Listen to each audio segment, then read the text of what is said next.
Hey, it's Maher, and in front of me today I have a 2020 Chevy Tahoe Premier. This, if I'm not mistaken, is probably one of the most fully loaded Chevy Tahoe models available, and this particular model is red. I wish I remembered the actual name of the red color, but all I can remember right now that it is red and it is covered in chrome trim. So it is really windy out here, and we're going to take a look inside and out. Before we do, let's just get up close and personal with the vehicle itself. Starting with the front. So starting with the front, headlights on the front, high intensity discharge lighting it looks. Definitely see that there's a very powerful projection lens on there. Fog lights on the very bottom of the bumper, not too sure if you can see that there. I absolutely love how the Chevy logo here is just black. It is a nice matte black as opposed to kind of the standard, if you look over there on those cars, the standard golden colored Chevy logo. Definitely like how it goes with the black and the chrome look.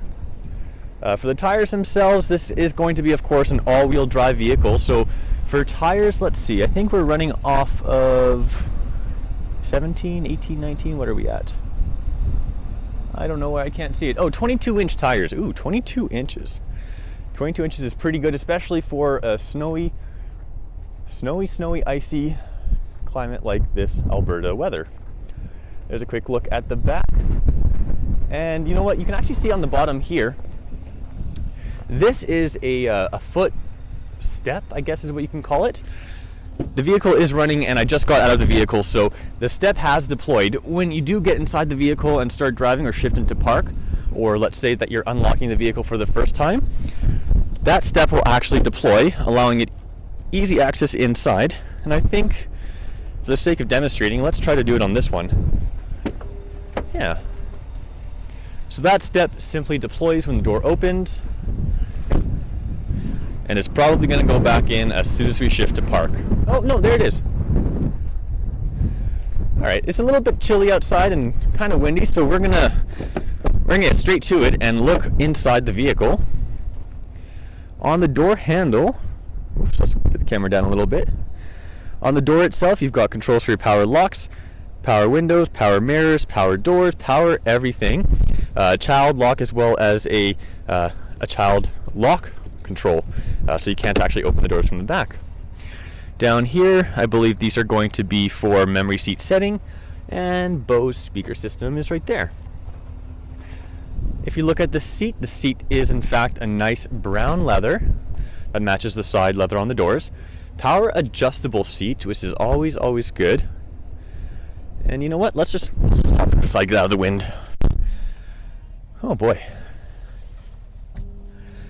So, I gotta say that the Tahoe is one of the biggest vehicles I've ever sat in or ever actually driven. It's a little too big for my liking. I don't actually like it. It's too big, but for someone who needs up to 7 passenger seating, the Chevy Tahoe definitely is a vehicle that's worth the investment if that's what you need. Taking a look on the steering wheel itself, on the left-hand side here, controls for your cruise control, and this little button here that is lit, that in fact is the heated steering wheel, leather-wrapped steering wheel that heats up nicely. On the right-hand side of the steering wheel, controls for your hands-free communication to call and to hang up, as well as these little dials right here control that center menu and allow you to cycle through a couple different computer settings, give you trip calculations, tire pressure monitors. Essentially, it's going to be a vehicle health status just on that front display. The odometer as well, the dashboard, everything you need to know. I'm starting to notice that the Chevys don't actually have mileage written on it. Interesting. Fuel gauges, battery level, engine temperature, oil, those are all going to be digital gauges, so this particular one does not have manual gauges on that. On the left-hand side of the steering wheel, of course, big air vent. Some more buttons here. This particular button right here controls what's called the heads-up display. I'm not too sure if you're able to see it, but it should be appearing just right here on the actual glass. This thing where my finger is displays and projects the speed. And honestly, I don't know if you can see it. Let's see if I can drive just a little bit. You can see the speed increasing 3, 4, 5 kilometers. So that little button right there controls the heads-up display and the brightness of that. Right next to that, some more controls, including lane departure or lane keep assist, your parking warning, Oh, that's going to be good for when you're looking to tow a trailer or something. Controls for your 2-wheel drive, 4-wheel drive. Lights and dashboard illumination are just some of the buttons there. As we go over to the center of the console here, right there by the steering wheel is your push button start, and then a large media screen right in the center, flanked by 2 air vents. The screen itself is touchscreen and is currently set on Sirius XM radio. For media options, you do have AM/FM radio, satellite radio, as well as a USB input in case you wanted to listen to an iPod, an MP3 player, or your phone as well. Bluetooth connectivity is built right in, so in case you don't have a cable, you can stream wirelessly. And that just covers some of the media options available to start. Down at the bottom here, controls for your climate control, left-hand side, right-hand side. This is a dual-zone climate vehicle, so with the push of one button there, the 2 different temperature sides can sync to the same setting. Controls are pretty standard. Down here you have controls for your heated seats, as well as 2 different types of heat settings, one for just the back, one for the butt and the back. As well as that blue light there indicates an air-cooled ventilation system. Really nice to have cold air blowing on your butt in a hot summer day. I'm going to try to swing the camera down just a little bit there. You can see 2 cup holders kind of appeared out of nowhere. It's nice to have a little containment system that's covered to keep things out of sight, out of mind. You can have some change, some pens, I don't know what you want to have in there, but it's nice to have it covered and keeping nice looking clean. 12-volt cigarette lighter style and 2 USB inputs are right there, as well as more buttons on the side there for those heated seats. Lastly, in the front here, let's take a look at the glove compartment. That just pops open simply. And lastly, I think we should take a quick look at the small buttons on the mirror. Standard in all, majority of all Chevy vehicles have OnStar built right in. And if I swing the camera up even higher, you should be able to see down here, or up here I guess, controls for your sunroofs, lights, doors, all the good stuff that we're used to playing around with. Just before we hop to the very, very back, take a look at the center glove console.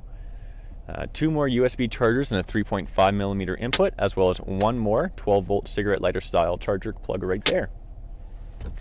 Alright, so let's shake the camera just up a little bit and hop outside. Excellent.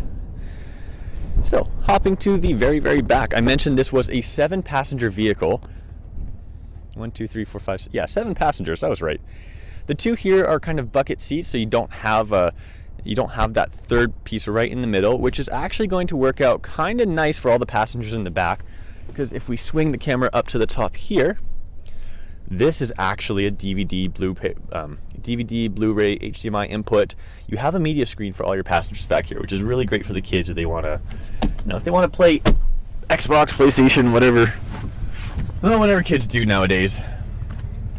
And the inputs for that are just right there. To get to those 7 passengers, the seats do fold down, and there's 3 additional seats here. This one is down to indicate and demonstrate the 60/40 split seat design to give you extra cargo space. We'll go take a look at the back there, and just, I guess, lastly, we'll show you the door here. The the nice brown leather continues. I guess that's a small cup holder and power windows. Oh boy, it's getting really windy out here. Yikes. So if I'm not mistaken, there should be a small latch somewhere here. Indeed it is. And that is a power tail lift gate. So that will swing up automatically and reveal to you all that excess room. In order to make it easier for everyone who has their hands full with maybe a little baby or some groceries, these buttons here are going to allow you to adjust the back seats with one hand. No pulling, no scraping, no anything. Simple 1 button push, really easy to do. And a little bit of additional storage, let's see, right down here. Okay, you know what? I think that wraps up this video. I've shown you inside and out. There's nothing much more to play around with other than going for a quick drive. If you have any questions, please leave them in the comments below. Check out my website, hazenhair.com, for all the other stuff I do. And as always, thanks again for watching this review walk-around video on a 2020 Chevy Tahoe Premier. Thanks for watching. Oh, yikes, it's windy.